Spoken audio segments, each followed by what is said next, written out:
week. Anyway, good morning. My son got his car broke into this morning. It's kind of weak.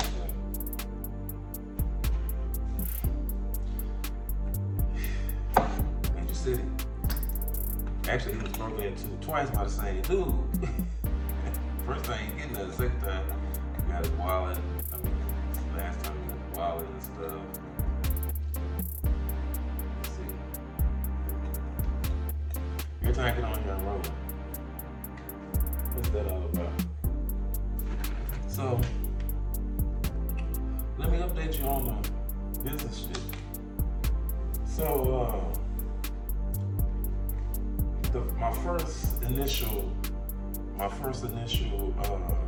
filing was rejected because the name was already used. Now, I did a database search of the name, but the way it was written in the database, I thought it was different, but obviously it wasn't. It's exactly my name. I just didn't look close enough. But anyway, so they rejected it, but I just resubmitted it with an updated name. I just added something to the name I was already going to use, which I guess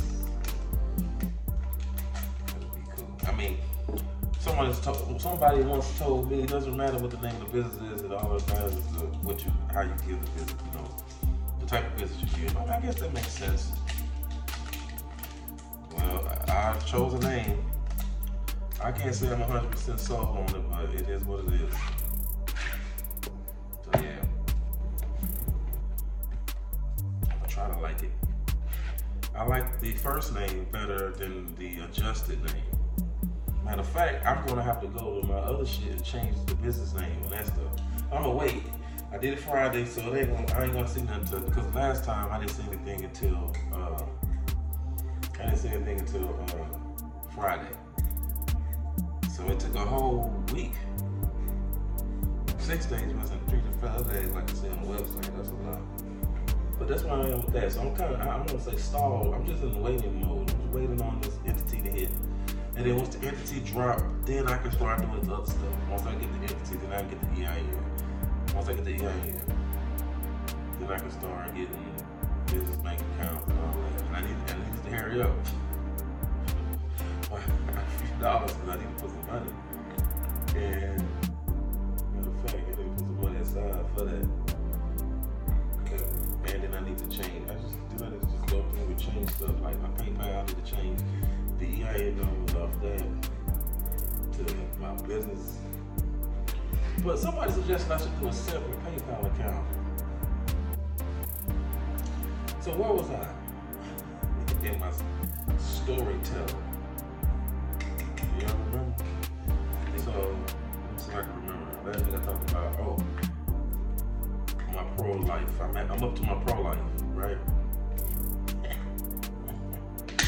Well, my professional basketball life is broken up into 2 tiers.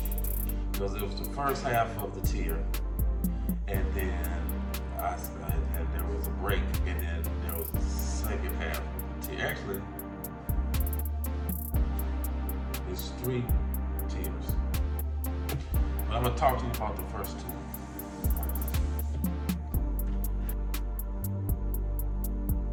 This is 2001.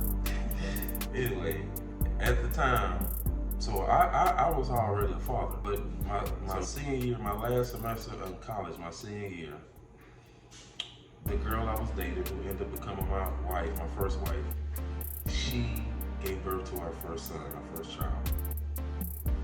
Junior. Like Junior. He grown now, but that was a motivational factor in my pursuit of this basketball goal. It really did. But I started off slow. Like I didn't get a lot of hits because, like I said previously, my college career, it was okay. It was abysmal. It was abysmal because I didn't play the deserving minutes. I didn't have to sum it up, it just wasn't very consistent. I didn't have a lot of consistency playing in college. Having 3 coaches for 4 years, like I mentioned before, that does does not breed any level of confidence at all. So that's that. So I didn't get my first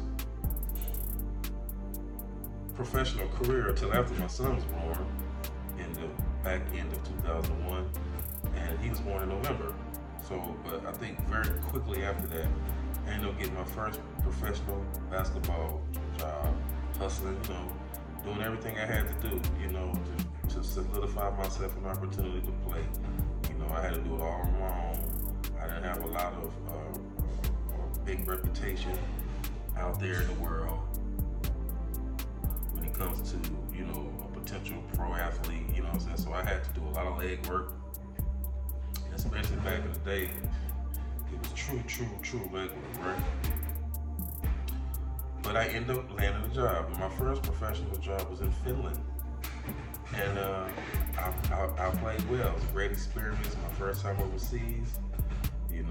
Going through the process of getting your passport, going through the process for the first time of taking a flight that's longer than 10 hours, going to a land a foreign land where the majority of the people don't speak the language that you speak, You guys can tell, like,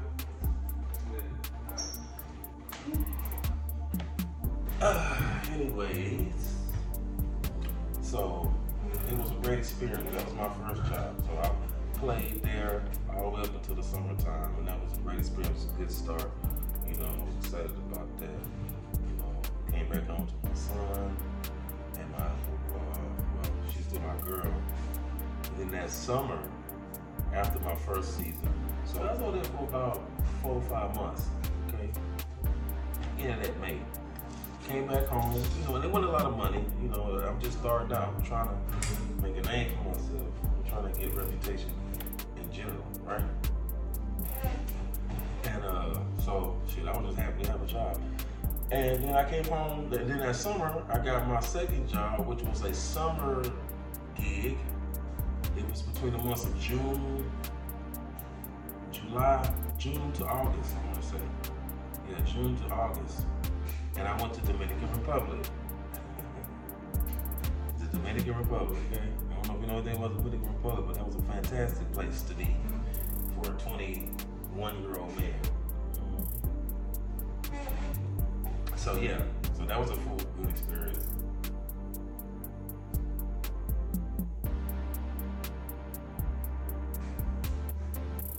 Somebody's waving at me next door. I think it's one of the kids or something. Matter of fact, I put this here and put this back here. But anyway, I need I need to put some blinds. So now I know they be looking at me. But anyway, but that was a difficult experience. Not difficult, but that was a very competitive experience. Very, very competitive. They were very physical, very tough country.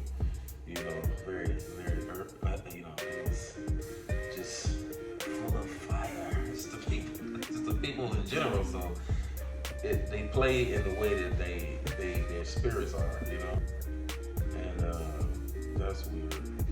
I'm sorry, I keep getting distracted by the people at the window. So yeah, maybe I should move. And that was probably the most competitive basketball I ever played in my life. So that experience was great. My first job was in Finland. That was a fantastic winter style experience. That's my first experience in Europe is what it was a typical European experience. You get over there, it's cold. It was snowing when I got there. It was snowing, it was cold. I was introduced to how liberal Europe was. As soon as I got to the airport, I'm looking at, there's a GQ magazine, the same kind of magazine we get in America, but there's titties. And all the magazines that they have women on the front got titties, and it's not Playboy, and you can just pick them up. Commercials, like regular TV commercials with a woman that's butt-ass naked, titties and pussy, everything. It's just what it is. So that opened my eyes up to how liberal Europeans are when it comes to sexuality and stuff like that. And that aided in my thought process as well. Or it confirmed that my thinking was okay. So yeah, so that's my experience. My first 2 jobs. I'm gonna wait on this next job because the next job is a good job, a big job when things started to turn around for me financially, and how my life started to change in that light, and then at the same time, it was the beginning of the initial struggles of my career. But I'll get back with you on that. But yeah, those are my first 2 jobs, Finland, Dominican Republic. Fantastic experiences, and I was on my way. So I'll let y'all later, man. Peace.